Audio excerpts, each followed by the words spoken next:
રાધનપુર તાલુકા પંચાયત ખાતે રાધનપુર તાલુકાના તમામ ગામોના સરપંચોની મીટિંગ યોજવામાં આવી હતી, જેમાં પ્રમુખ તેમજ ઉપપ્રમુખની વરણી કરવામાં આવી હતી।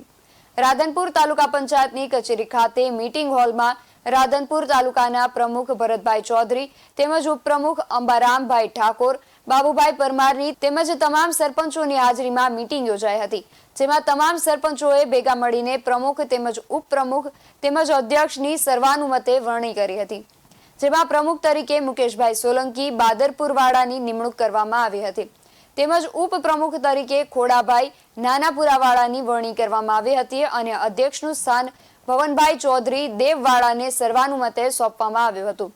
પ્રમુખ તરીકે મુકેશભાઈની વરણી થતા મુકેશભાઈએ જણાવ્યું હતું કે તમામ તાલુકાના સરપંચોના પ્રાણ પ્રશ્નોને વાચા આપીશું।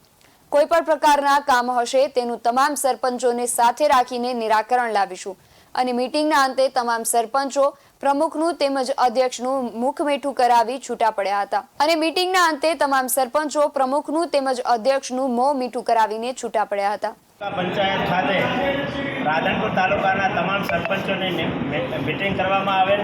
મીટિંગ દરમિયાન મારી દેવ ગ્રામ પંચાયત સરપંચ છું, હાલ હું સરપંચ છું, એટલે તાલુકાના યુનિયનના અધ્યક્ષ તરીકે મારી નિમણૂક કરવામાં આવેલ છે અને તાલુકાના તમામ સરપંચોના કોઈ પણ પ્રશ્નો હશે તો એ તમામ પ્રશ્નોએ અમે લડત આપીશું અને કોઈ પણ સરપંચને કોઈ પણ પ્રકારનો અન્યાય ના થાય એની પૂરેપૂરી ખબર રાખીશું। રાધનપુર તાલુકામાં જે અમારી સરપંચની એસએસસી કમિટી રચવામાં આવી એમાં પ્રમુખ તરીકે મારી વરણી કરી છે।